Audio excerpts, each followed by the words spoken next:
in South Carolina, the state that's just there to make North Carolina seem reasonable. Lindsey Graham, the Republican incumbent and the nation's only possum senator, is currently facing a tough battle against Democrat challenger and Kimmy Schmidt's best friend, Jamie Harrison. And Lindsey's in trouble, folks, because not only is he neck and neck with Harrison in the polls, but Harrison just blew away the all-time record for most money raised in one quarter, which is why Lindsey Graham has been doing a lot of this. I'm getting outraised 3-1, outspent 4-1. If you want to help me fight back, go to lindseygraham.com.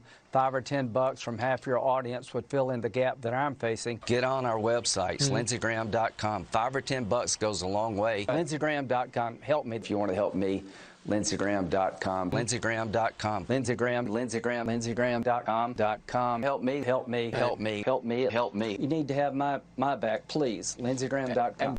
God damn it, man. Lindsey doesn't sound like he's running for Senate. He sounds like he's being held hostage by Somali pirates. Help me, send money. They said that they are the captain now. It's honestly sad to watch, though, because Lindsey Graham has basically turned Fox News into one long infomercial for his campaign. Although Fox News usually airs ads for adult diapers anyway, so their viewers are used to seeing a grown man crapping his pants.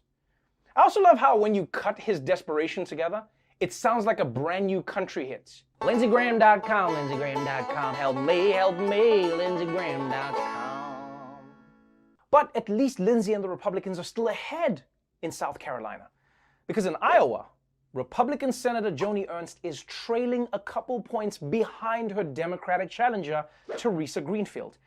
And it didn't help Ernst that at their last debate, she failed to answer a farming question that apparently everyone in Iowa should know. My question is a simple ag question. Theresa Greenfield, you answer first. What's the break-even price for a bushel of corn in Iowa this week? Well, a bushel of corn is going for about $3.68 today, $3.69, and break-even really just depends on the amount of debt someone has. I might have missed it, but I don't think you answered my question. What's the break-even price for soybeans in Iowa? You grew up on a farm. You should know this. I think you had asked about corn, and it depends on. I asked her corn. It depends on what the inputs are, but probably about $5.50. Well, you're a couple dollars off, I think, here because it's 10:05. So, well, we'll move on to something else then. And I don't think Ms. Greenfield answered either. She actually did. With the price of corn, we'd asked for the price of soybeans from you, Senator. You want to take another crack at it? No, thank you. Okay, wow. This is the most Iowa controversy imaginable. Because remember, Iowa is all about farming. So not knowing the break-even price of soybeans is a pretty big deal. You know, it's like how in Nevada, everyone should know the price of a gambling license, or how everyone in New Jersey should know what a hitman costs. Well, you know, it all depends. Is he leaving the body in the street as a message, or is he chopping it up and throwing it in the river? Because that's going to cost extra, you know, that's like a deluxe package. And you know, I get why they ask questions like these, but the truth is, if you want to find out if someone is ready to be a U.S. senator, you shouldn't ask them if they know the price of soybeans.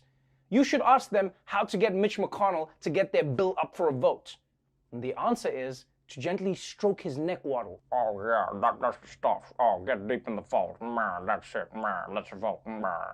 I will say, Trump better pray they don't ask him any of these questions at the debates on Thursday, because there is no way he knows what anything costs. That is so important, because it was terrible under Obama, and he spied on my campaign. We caught him red-handed, and nobody's talking about it.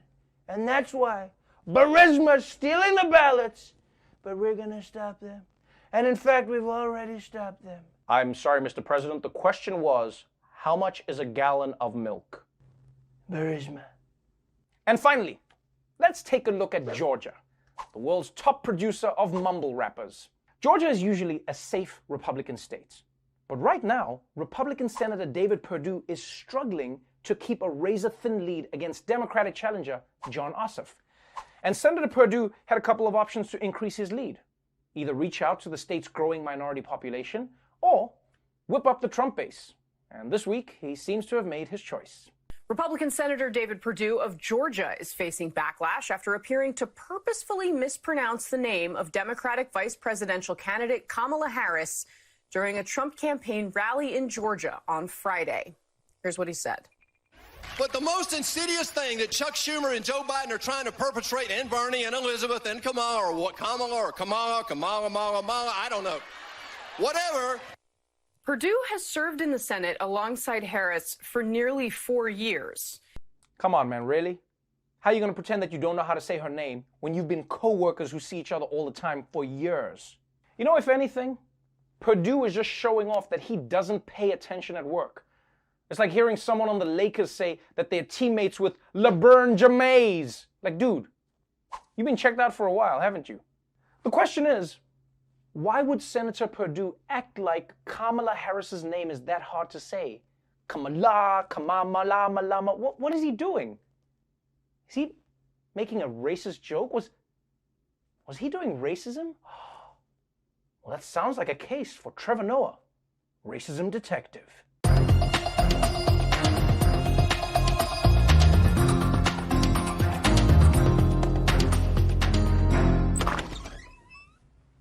Yeah, it's racist.